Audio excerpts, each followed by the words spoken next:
This is Vija, and I am without my co-host Sarita. I miss her. She's in Italy though, and she just sent me a picture, and she's living her best life. So we're happy for her. We are really, really excited today to have Erik Hatch, who we had the opportunity to interview at our last Built How in Palm Springs in March. And Erik's an incredible human. He's sold over 7,000 homes with his team in Fargo, North Dakota. Just got ranked. He's 52 in the nation for real estate team. So he's a super big deal. And he's going to talk a lot about leadership.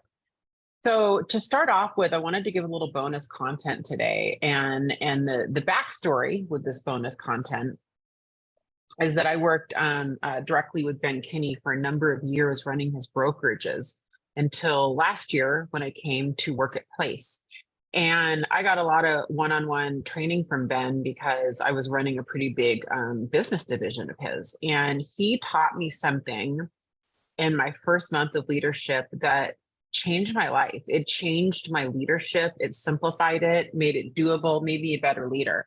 I think I went from a 3 or 4 leader to maybe a 7 or 8 because of this. So because we had Erik on today and because Sarita wasn't joining us, I just wanted to take this opportunity to share that with you guys. So I'm going to share it with you now, and then we're going to go on to our interview with Erik. And when we do that, I'm going to stick around on chat with everybody. So stay tuned on that. This is called the 5 fiduciaries of a leader. Has anybody ever heard Ben talk about this? Has anyone ever heard or seen the fiduciaries of a leader? Seen Ben do that? Well, it's pretty incredible. So I can't wait to teach it to you. The reason we have Erik on here, well, the reason we got to interview him in person, I should say, is because he was at Built How.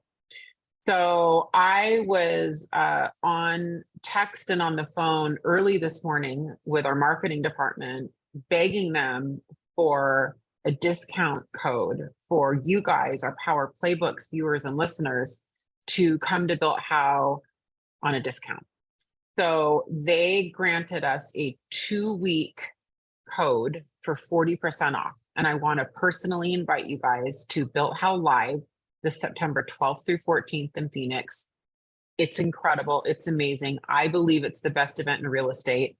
I am not allowed to share who our featured speakers are. I know 2 of them, but it is a bucket list person in my life that I've always wanted to see, speak, and meet. I cannot even tell you how excited I am. So I'm going to show you a code right now. This code is good through June 30th. I will be speaking, Ben Kinney, Chris Suarez, all of us, Brian Gubernick, Sarita Dua, all of your favorites at Place are going to be speaking, plus a ton more people. It's just a great event. 40% off if you get it builthow.com/powerplaybooks. And the code is BH40. That is just for us. So you have to get on builthow.com/powerplaybooks for the code to work. So if you're watching this on replay and it's past June 30th, that code won't work. So it is incredible. I would love to see you guys there. Let me know if you do get a ticket and so we can connect when we're there. Let's go into our teaching. So what is a fiduciary? Real estate agents tend to know what this is because a fiduciary is obviously a legal obligation that we use a lot in real estate, right? It's a legal obligation to act in the best interest of someone else other than ourselves, right? That's what a fiduciary duty is. So years ago, Ben taught me the 3 fiduciaries of a leader, and recently he added 2. So the last 2 are really new to me, but the first 3 are so embedded in my brain. They've really changed the way I coach other leaders and the way I lead. So I'm super excited to show this to you. If you're in your car or you're watching this on the go, this is one that I recommend you listen to again with a notepad. As a special gift to you, I'm gonna share this slide deck. So even if you're watching it on replay, that's no problem at all. Just put it in the subject line that you want the fiduciaries of a leader slide deck. We've got it all teed up and ready for you. You just email us at powerplaybooks@place.com and we'll send this to you if you're not a big note taker, but I think taking notes helps. All right. So when we talk about the fiduciary duties of leadership, we have to first start with the people. If we don't care for our people, none of this matters. And I would add to this, if we don't show our people we care, none of it matters. One of the interview questions that I ask everybody I hire, and I do really ask everybody this, is, hey, tell me about a coach or a leader you've had in your life, either at school, for a sports event, or, you know, a boss you worked for. And think of their name, tell me about him, and then tell me what made him such a great leader. I probably asked that question to 200 people to pick a number. And I would say 90% of the time, I can't really think of the 10%, but I'm going to say nothing's 100%, 95% of the time, at some level, part of their answer is, well, they just really cared about me, and they were invested in me. They encouraged me. They believed in me. There's some wording, something like that, right? So before we even go into the 5 fiduciaries of a leader, I just wanted to start here and remind you, none of it matters unless you really genuinely care about them, and unless you show them you care about them. And I think what goes alongside that is, it is really important for us to hire people that we like. If they're going to be direct reporting to us, like, we have to like spending time with them, and we have to look forward to their phone calls, and we have to look forward to knowing we're going to walk in the office and seeing them. And I don't think people talk about that enough. So that's where we start. If we don't step up and do everything we're going to talk about, but first and foremost, really care about them, then they're just going to fail in every single position in our company. They're going to completely not succeed. And we're going to get frustrated, and they're going to get frustrated, and they're going to leave us. So the first duty, and this is the one I want you guys to all internalize more than any, because I have coached hundreds of people over the last 5 years.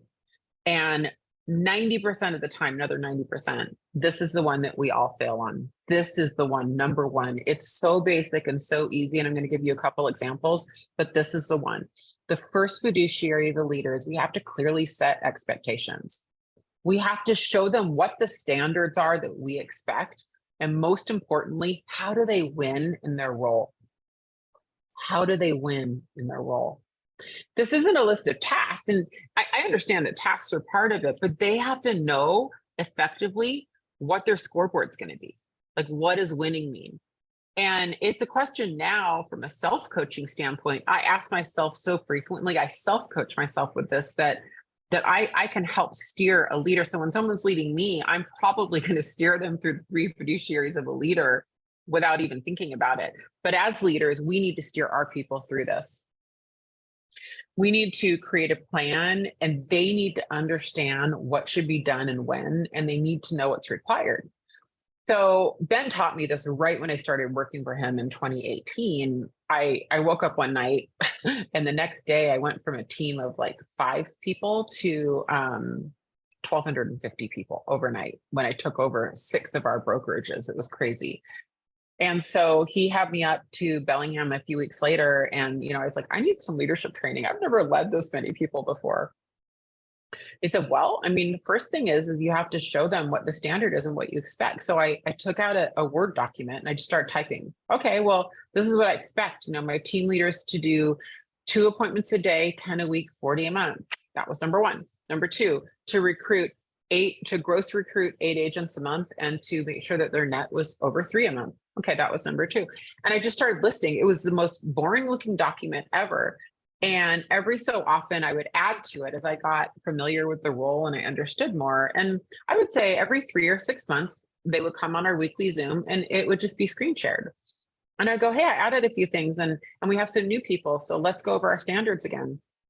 And that just became a regular practice over the years. There wasn't a fancy document. I just started typing on a Word document. It was very, very boring.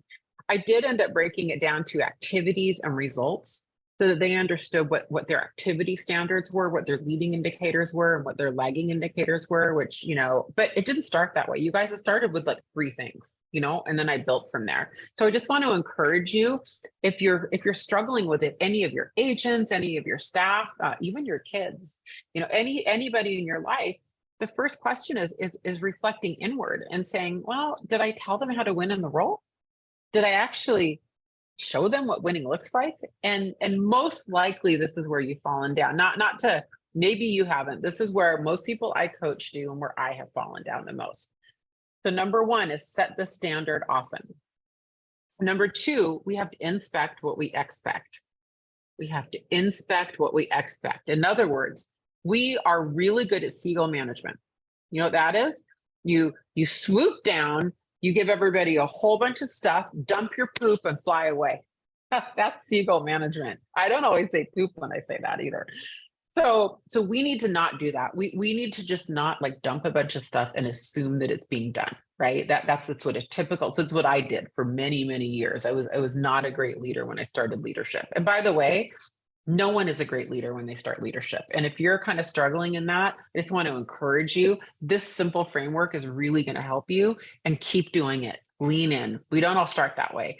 This isn't a natural born talent. These are skills. Leadership is skill based. So we want to inspect daily, weekly, monthly. It's not micromanagement at all. One of my biggest advice that I have for you on this is don't ever put homework on yourself with your team. They have to report it to you. You're not pulling it from them. They're sending it to you. Does that make sense? Yeah. Insertion. Ben taught me the concept of insertion right when I started. Insertion is something that I do to this day.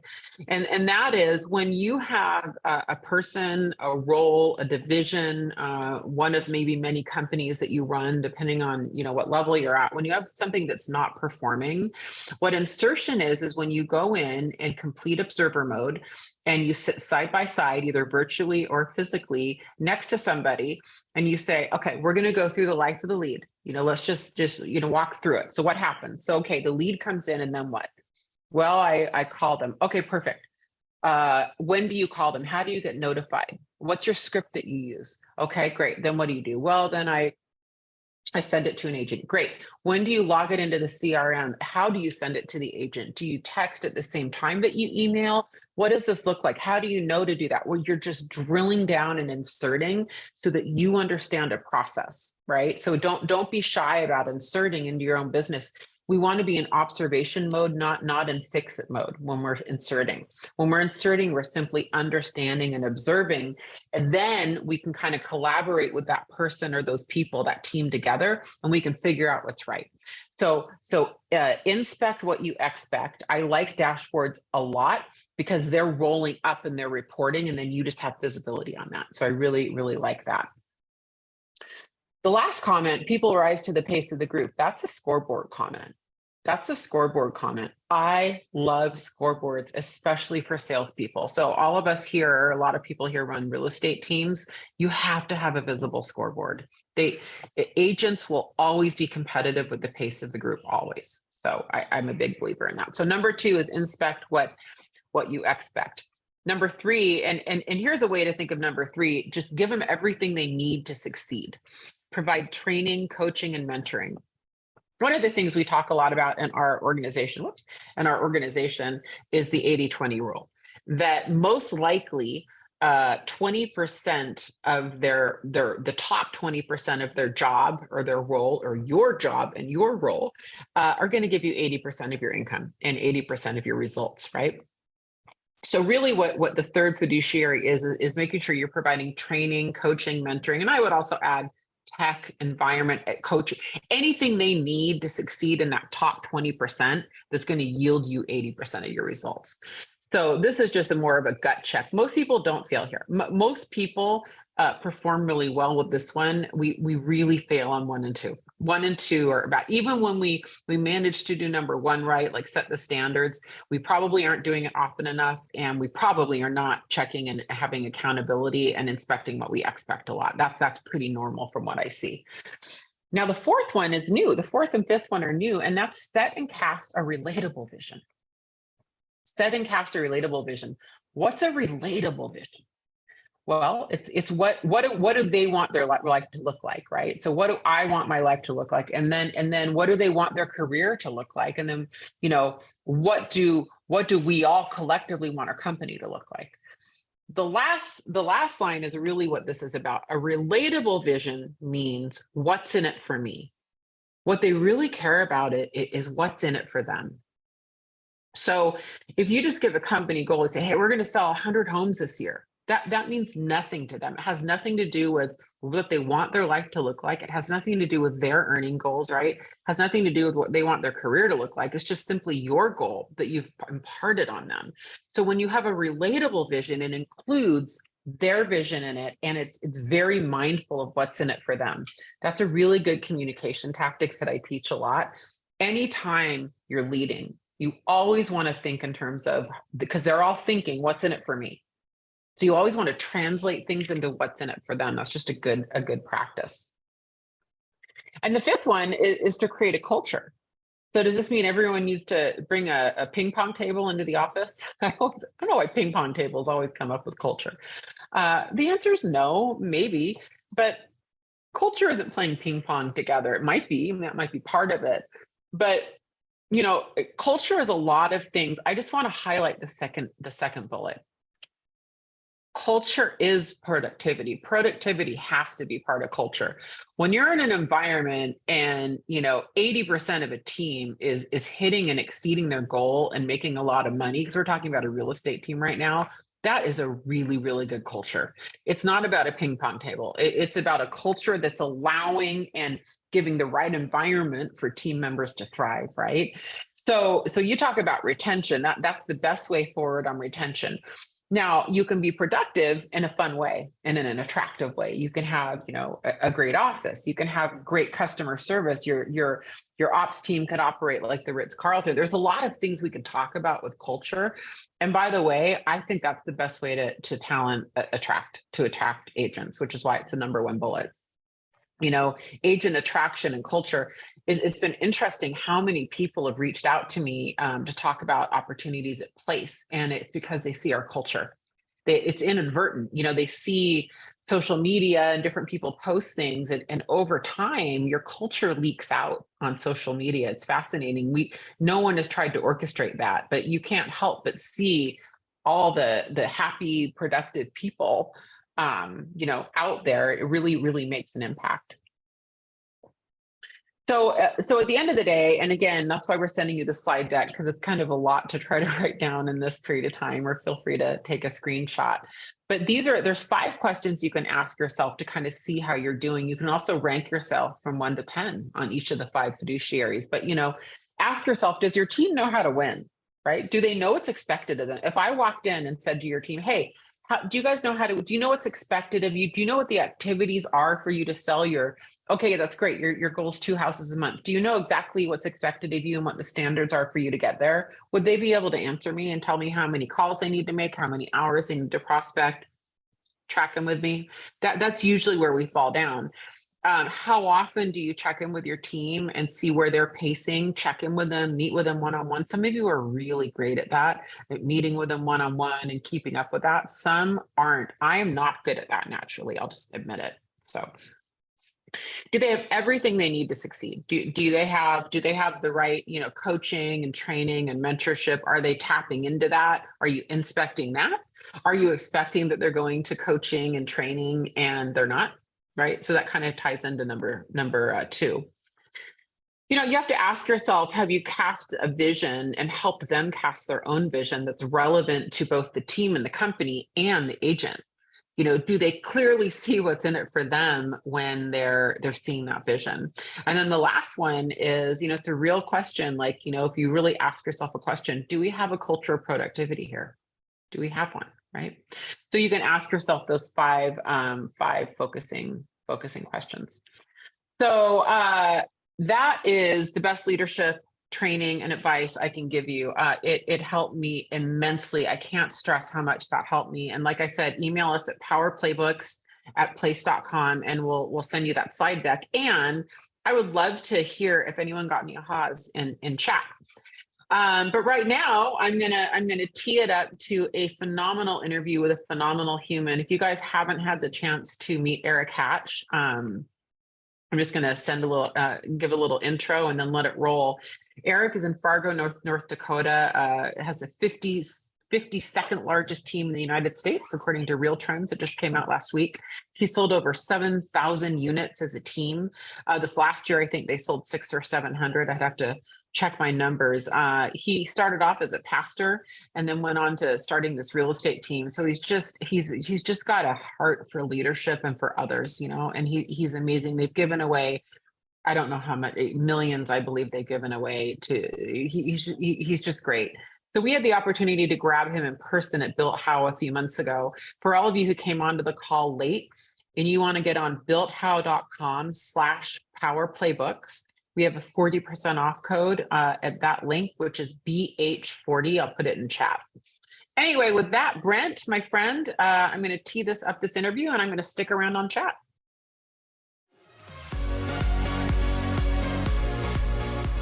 Hey everybody, Vija Williams here, and thank you for joining us for our weekly webinar and YouTube show. As always, I'm joined by my co-host. Hi, I'm Sarita Dua. Actually, I shouldn't say as always, because we do some separate episodes. Normally, life is better when I'm joined. When you get the both of us. Right, and you get the both of us. So our goal in all of these, as you know, you're probably getting tired of me saying this, but we have new viewers and new listeners. Our goal is that, you get at least one tactic that you can use for your real estate team or your future real estate team an hour after listening to these or watching these. So these are meant to be highly tactical and further the needle for your business. So with that said, who do we have today? I'm excited to introduce our special guest today. It's Erik Hatch from Hatch in Fargo, North Dakota. Hatch, powered by Real. Hatch, brokered by Real, whatever it is. Brokered by Real. Just make sure you get the Hatch part. Yes. Everything else doesn't matter as much. That's the first question. Tell us who you are and your real What's the name of your company? Yeah, that's I struggle to figure it out most days. We've actually never stumbled on that one. No, yeah. Well, because all is great. So I run a real estate team in Fargo, North Dakota. We have a few expansion offices also. We are brokered by Real, have been doing that. I had my own independent brokerage for 8 or so years, was a KW agent, and then my own independent brokerage, and then joined with Real about 20 months ago. And so that's been the ride with that. I also run a coaching company, and coaching companies all kind of service different types of things. So we have a couple areas that we really specialize in. One is on the lead conversion side. My partner, Robbie T, is a former top performing ISA and is just a master of lead conversion. And then for me, I love helping people to become better leaders, better versions of themselves, and helping them to figure out how to get out of the messy middle of running a team. And so that's where I spend a lot of my time. And here I am in the messy middle of running my own team. So I'm not only the spokesperson, I'm also a client. That's awesome. But that's perfect, right? I think that's perfect. I also want to just edify, Erik a little bit. Erik's the #1 team at Real Brokerage by unit count and transaction count, is really one of the most successful teams in the nation. So I just think that you won't say that, so I'm going to say that. He says just a little bit of real estate there. Well, I think you have to have a context, like why we're talking to you. Can you start with what your team looks like now as far as how many people, volumes, units, all that? You bet. So the last 2 years, 2021 was our height. We had grown every year until about 2019, and we kept hitting this glass ceiling. In fact, it happened for about 4 years. We were doing 600 to 660 transactions, and we were stuck there. Now, understand, Fargo, North Dakota is a community that we serve that has a total of 250,000 people in the 2 counties that we take care of. And so we are always going to be limited on how big we can get. We, after finally getting unstuck, and we poured some gasoline on by adding more agents and getting more strategic with our moves, we grew to 1,024 transactions in 2021. That gave us about a 9% market share in our community. 2022, the market was down. I lost some agents and we made some bad decisions. We did 760 transactions this last year. Our average sales price is $290,000 or so. And so we're anywhere from 200 to 280 million in volume. What I always find is that teams who are in lower price points will always talk about transaction count. And teams that are in higher price points always talk about volume. So I'm going to talk about transaction count. As you should. As you should. It's still a high volume. It's pretty wild. We ran last year in 2022, we were about a $6 million business, and we were about 7.5 the year before. So Yeah. And breaking through that ceiling, then even going backwards, if you will, you're still higher than your ceiling point still before that. I think so, yeah. Well, here's what's happened now, because you said, what does my team currently look like? We're about 40 people. We were 55 at our peak. The 15 that we've lost over the last 5 months or so have represented almost 50% of our production. And so we lost some of our top performing agents, and people will say, well, why did that happen? Seniors graduate sometimes. That's certainly a part of the story. We run an ISA department, and so our agents become really reliant on what we can do, and we let that fall into a place that we didn't want it to be. And so we had a bunch of agents that were expecting a whole lot from the company, and I can't say that we delivered and met their expectations. At the same time, if I'm dad, I had a new family, right? I'm running my coaching company. I'm spending my energy there. I'm growing Real, loving those things. And so they're looking around saying, well, where's my leader? Yeah. And I had given them leadership, but they hadn't bought into that leadership yet. So a combination of all those things is we teach agents to be successful with or without us. I think Richard Branson says, don't be afraid of training people so that they leave. Be afraid of having people in your environment, and if they're bad, that they stay. Right. And so we want to, I totally butchered that quote, but nonetheless, I hope that edification is there, right? Yeah. And so we're at a spot right now where we are staring at everything, saying, we've learned a lot of lessons. I get to start over in a sense, and we're really excited about how we're doing it. I mean, there's pros and cons to starting over, right? It's a clean slate, and it's also a lot of work. Stabilizing that ship is a lot of work. Everything is in question right now. Yeah. And our agents are challenging everything from splits to value to the leverage that we provide. And right now it sucks. In 6 months, I'm going to look back and be like, man, we have just been able to pivot our company. Think about COVID as an example, right? When COVID hit, everything froze for people. And we're like, hey, it's going to be a new me now. I get a chance to redo this. Think of the education system. They had a chance to, my wife is a teacher, so I take this really personally. They could have learned lessons and modified, and instead we just went back to old habits.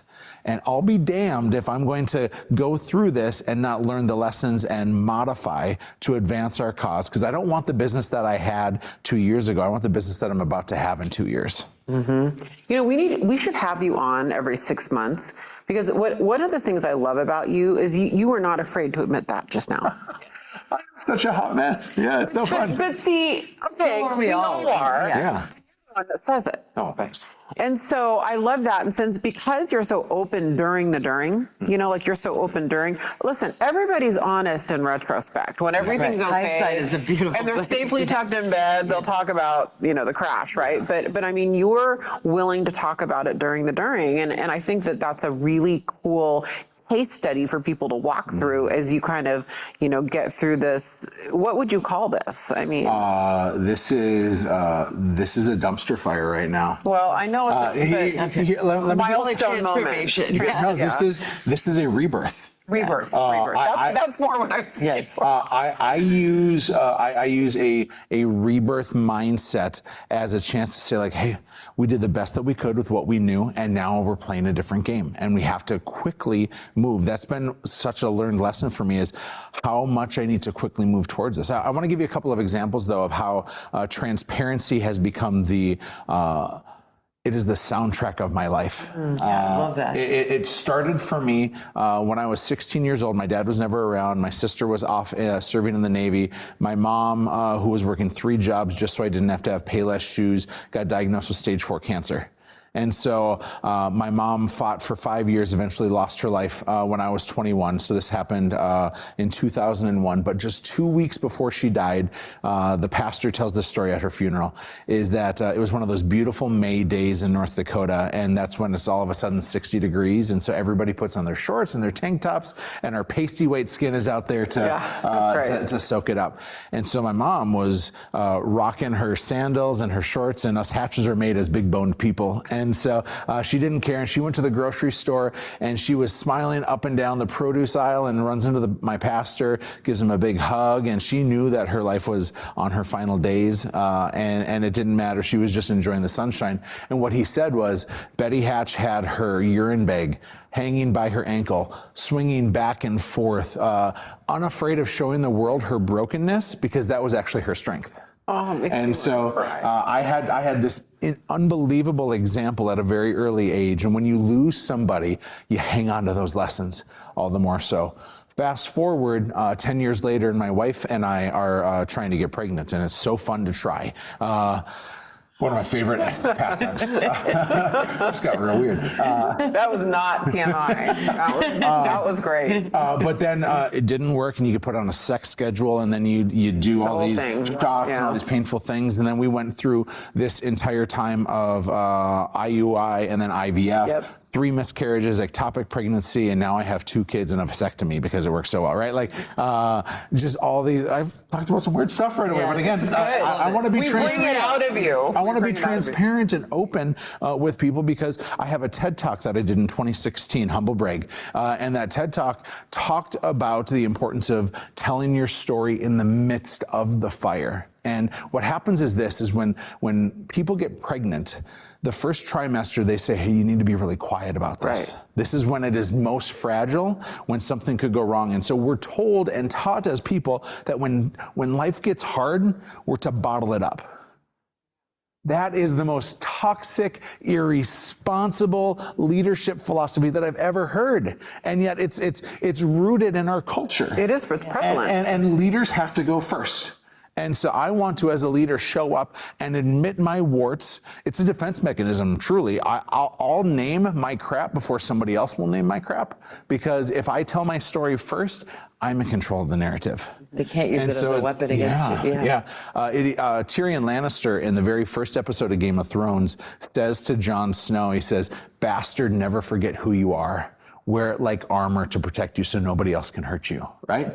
I butchered that quote too, but nonetheless, it's that But I'm visualizing that first episode, and I knew I was with you there. It's that same idea. So own your mess, lean into it, and it is a greater attractor than it is a detractor. And we just think, Brene Brown talks about how vulnerability feels like you're naked, but it looks like strength to everybody else. And so that's where I'm trying to be as a leader. That's incredible.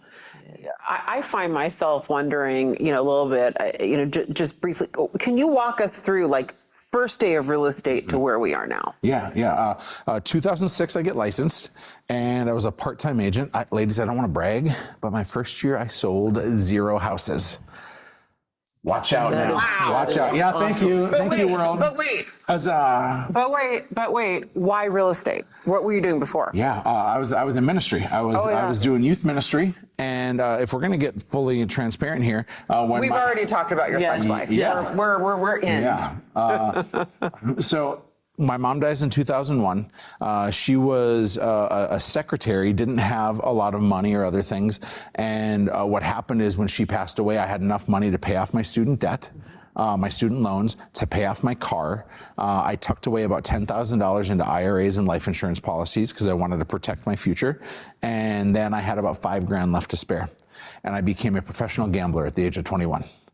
For real? Yeah. This is during the internet poker boom, and I was gambling online, and I was pretty good at it. I was making good money, and then I went, after I graduated college, into the ministry. Okay, so you went from professional gambler to ministry. No, I was dual vocation.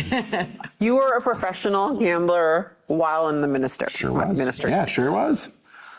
You're my favorite pastor. He would pray for my favorite pastor. Like, we all want that pastor. There is this thing, and it manifests itself in my entire life. And I know we haven't even got to the topic we are to talk about yet. And that is, running a real estate team is ultimately a bait and a switch. We think it's going to be this great thing, and it's so much harder, more difficult, more expensive than we ever expect it to be. And I was willing to sacrifice myself for my team and I'll lose money and I'll work the extra hours because I want to take care of other people. And I was willing to work full-time in the ministry, and then this gambling addiction that I have started to fuel. And so I was a professional gambler, and then I started to play higher stakes and faster because my addiction was controlling me at that point. And all of a sudden I'm like, I'm in so much trouble. I am losing all the money that I had, and I'm now newly married. I was having an affair with money, with gambling behind my wife's back. By the grace of God, she's forgiven me, and we have such a strong marriage now. So, but she didn't know. No, is what you're saying. It was this hidden thing, and I got into real estate because I was broke from my gambling. Wow. And so I did that. First year sold no houses. Second year in 2007, I sold 10 and then 12, and now compounded, I've sold over 7,000 houses in my career. So that's happened in the last 15 or so years. But I made the move from full-time ministry into full-time real estate. I made that switch in 2011. Okay. And so I made that switch because we were battling infertility at that time, and I had to fund being a father. And so my daughter is my $100,000 daughter. Yeah. Right? And real estate has been this vehicle for me in which I thought it was about money. I thought it was the vehicle to rid myself of the financial hole I was in, to give me my family. But real estate's about my ministry. It's about God using me to serve this world through this gift that I have of business. And so it became apparently clear that as I figured out how to do this, here's what happened. 2011, full-time realtor at Keller Williams. I sell 52 houses my first year, all from my sphere, my referrals, and Which that is sort, huge. and open houses. Yeah, it was. So my expenses were really minimal. My margin was huge. I went from having never made six figures to making over $200,000 my first year, and that was like, oh my gosh, okay. I just 5x'd my income like that. There's something to this. And so I did what everybody thinks they're supposed to do, and that's I started a real estate team. What do you do if you're really, really great at selling houses? Is you take all those skills and ignore them, and then you go and try to learn a new set of skills because people think that you know how to teach and lead, which is so different than sales. Yeah. And it's it is such a broken model. It's why we exist in place. It's why places exist. It's asinine to think that, hey, I'm really good at climbing a tree, so I bet I'm great at swimming too. Right. Just totally different skills. So start a team. There's 13 of us, and this is in 2012. I sell 113 houses personally for my own production. Our team in total sells 192. Okay. So I'm 65% of the production. And in my eyes, I'm the bee's knees. Yeah. I'm winning every award, I'm getting recognized, and when I did my math, my team cost me about $150,000 because I had given them solid at-bats, I had bought a lot of leads and that sort. I did not train them, teach them, equip them, or serve them exceedingly well, and so it was a negative return on my investment. In 2013, now, my team's, I expanded after 6, because Ben Kinney had expanded. And I'm like, well, Ben can expand, I can expand. I can do this. Right? Yeah, it's a perfect addition. Everybody's doing it, yep. 6 months into being a full-time team leader, I expanded 2 markets across North Dakota. So I'm in Fargo, I'm in Grand Forks, which is an hour north, and I'm in oil country, 5.5 hours northwest of Fargo, to a town that I've never even been in before. But I had somebody who wanted to list an $8 million business and a $20 million business. And I've never done even commercial in my life, but I said yes. Okay. So I'm doing everything wrong to the point in which I'm butting heads with a team leader at KW, and everything is sloppy with my team, and I get kicked out. I'm a bad boy, y'all. I'm the bad boy of ministry and gambling and real estate. I mean, you name it. Like, I'm a brown-nosing, sit up front, goody two-shoes kind of guy. But I had just heard, hey, put your foot on the gas pedal and go super fast. And I did. And I failed my entire team. And the reason why my first response was like, screw you, Keller Williams, how dare you make that decision? It was local leadership that had made the decision. I butted heads with them, and I told them, I don't like you or trust you. My ego was insane, ladies. And at that point, I call my team, tell them what happened, and I'm like, all right, it's this Jerry Maguire moment of like, who's coming with me? Who's coming with me? Take the fish. And that's right. 2 people said yes. All right. An admin and an agent. And I'm like, oh, I'm the problem. Oh.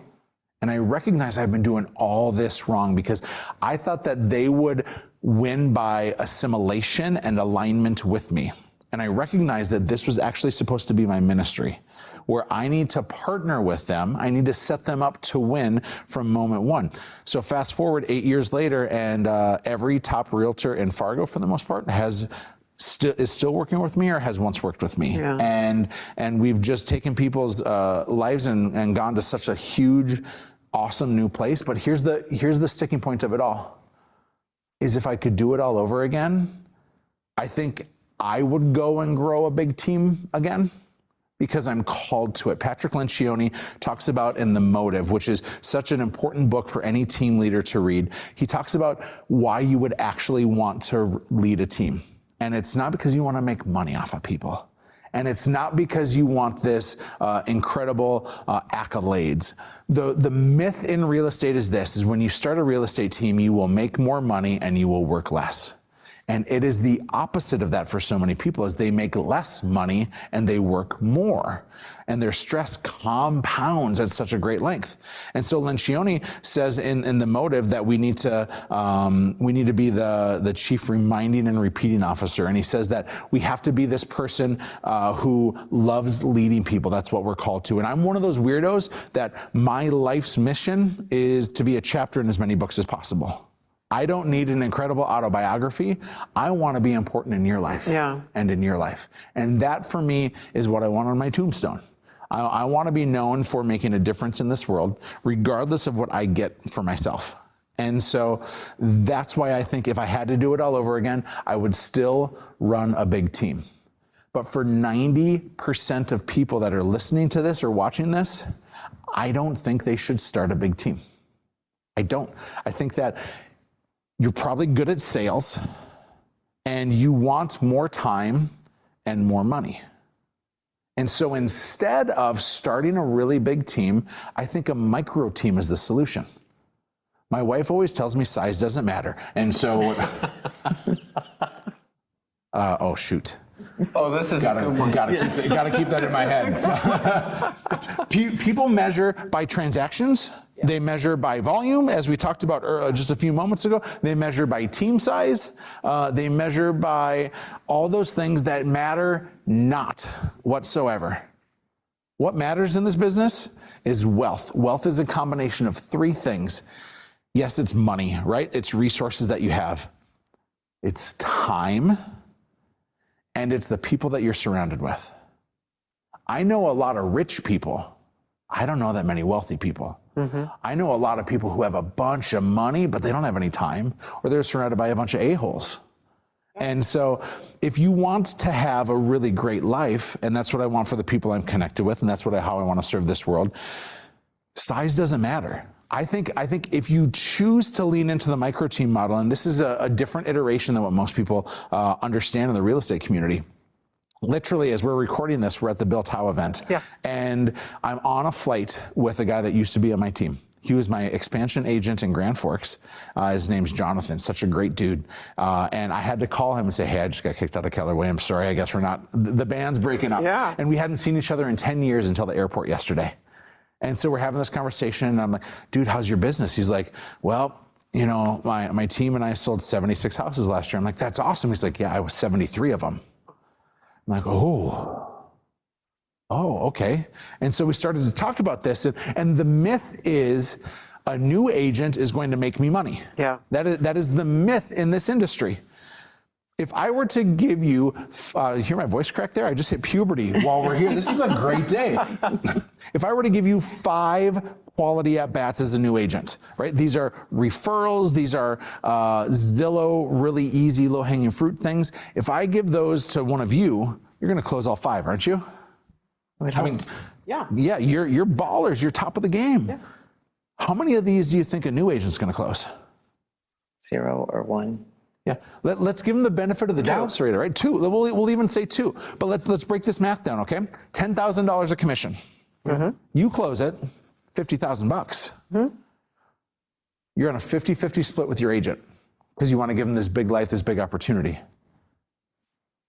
You think I'm going to get $25,000 passively they're going to get $25,000, and I'm just going to hire 20 more agents, and I'm going to make all this. I'm going to make $500,000 because I'm just going to duplicate this system. But they're going to close 2 of them. We're not even counting all the referrals that you lost out on and the future business that you lost out on. The negative customer experience reviews and everything else. And then that realtor is so stressed because they don't know how they're going to make it. They don't understand how they get their life to actually make sense. 87% of people fail in this industry because it's our fault. We're setting them up to fail. So if it's 2, they make 10 grand and I make 10 grand. But I can make 50. Why wouldn't I try to make 50 every time? And so instead of hiring that new agent where you throw them to the wolves and you hope. Hope is a great thing to have, but a terrible business strategy. Absolutely.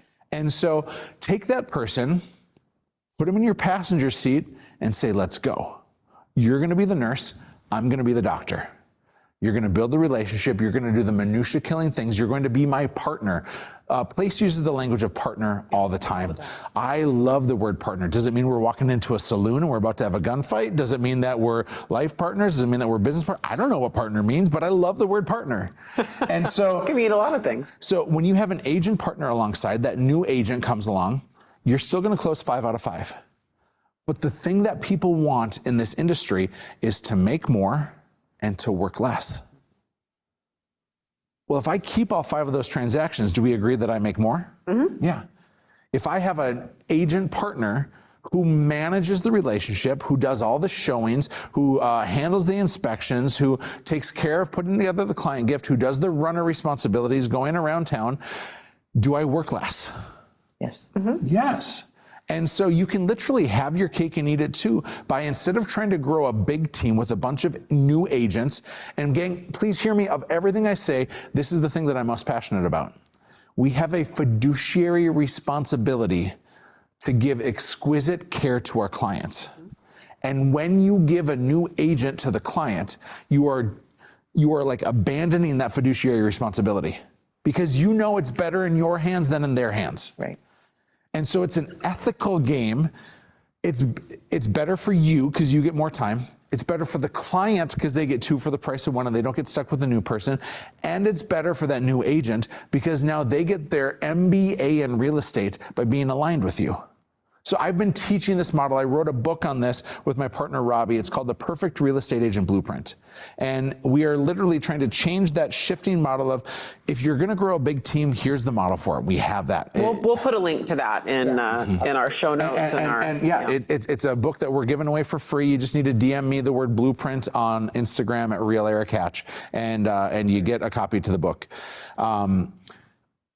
I think, though, that this iteration of changing it from, okay, now I've found success. I've done 20, 30, or 40, or 50 deals a year. Now I'm supposed to start a team. Instead of starting a team, bring on an agent partner. Have that person work directly with you, and everybody wins. You're going to get more time back. You're going to get more money. You're going to give that person a better experience. Your clients are going to get a better experience. And now when that person is so fantastic at their job, they'll either graduate off your micro team to be an agent with you, or they'll graduate up your micro team where they literally will now be doing the transaction. Let me say this, and I'll stop belaboring this point. The DISC profile tells us that between 65 and 70% of people are high S's. High S's are conflict averse. They don't like change. They don't like risk. And they serve people traditionally exceedingly well. There's a whole lot more nurses than there are doctors in the world. Mm-hmm. You can give somebody $150,000 to $400,000 a year, stable, predictable doctor income life as a nurse, by having them as your agent partner. You can literally, as the team leader, as the micro team leader, you can make, regardless of if you're in Fargo, North Dakota, or Santa Clarita, California, or anywhere in between, you can make a 7-figure income with such less stress. So much more time, and you're setting everybody up for a better experience. The mega team is a myth for most people. So what you're saying is, if you are going to have a mega team, it's really a series of micro teams. If it's going to manifest itself, you can have a lot, but here's what happens is, if you have an agent that's doing 20 or 30 deals a year, just like Place teaches, the next move is, we'll bring on an agent partner. We do, yeah.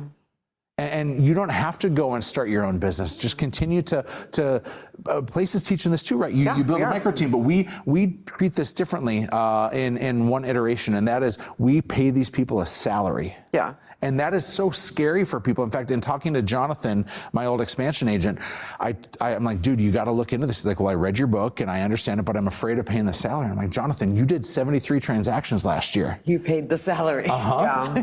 Like you have the money that's there. What I tell people is you should have 4 months in reserves. And so if that salary is $40,000, that means you need 15 grand in reserves, roughly, right? Somewhere around there. Yeah, 12 to 15 grand. And so put that cash aside, get ready, because you're not taking on the risk of a $40,000 salary. You're taking on the risk of, all right, it's $3,300 a month. Yeah, you need to let someone go in 3 or 4 months if they're not, if they're not. It's interesting because there's always that battle in starting a business, especially with fixed overhead versus cost of sale. Mm-hmm. Cost of sale is more expensive, but there is a stress to having a higher fixed overhead. It's a higher net when you have people on salaries. So 1 bad month, fine, but 2 or 3 bad months and multiple locations can be tough. So how would you respond to that with that model?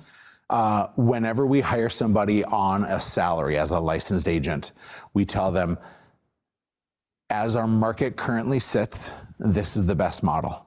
If the market changes and shifts and we have to right size our salaries and our expenses, you still have a spot on the team, but you'll now be full-time commission. Okay. And then it's very clear, the more you risk, the more you're rewarded, right? So if you're on a salary, you get a very small commission piece tied to that. If you're full-time commission, you get a chance, if you're running a team, you get a chance to have really big. So the more you risk, the more you can get. And most people are, that will be great realtors, are not the spoon-fed trust fund kids or the sugar daddy or sugar mama folks that have all this security.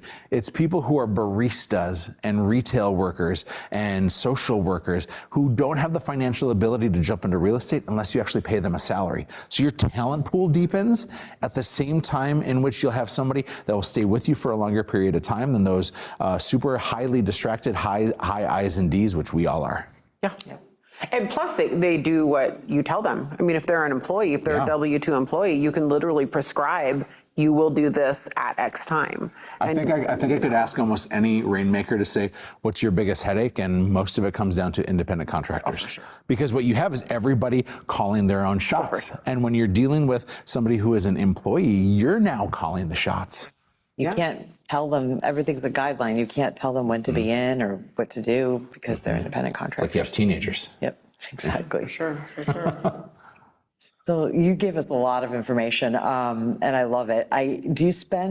With this model, do you spend a lot of time explaining it? Are you finding, because it's so innovative, that in your interview process and as you talk to people, they get it quickly, or is it something that you spend? Yeah, we have to articulate it in full, and there are layers and layers of it. Like, as an example, the 3 responsibilities of an agent partner in this order are: you first leverage your agent, so whatever that may mean, including taking your dog to the vet or that sort. So it's almost like you have your own personal assistant, but they should be used for real estate things. That's the main priority.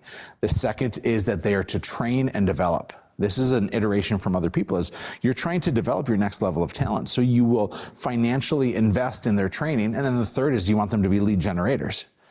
Because most people jump in, and when they start, it's sink or swim. I hope you can make it.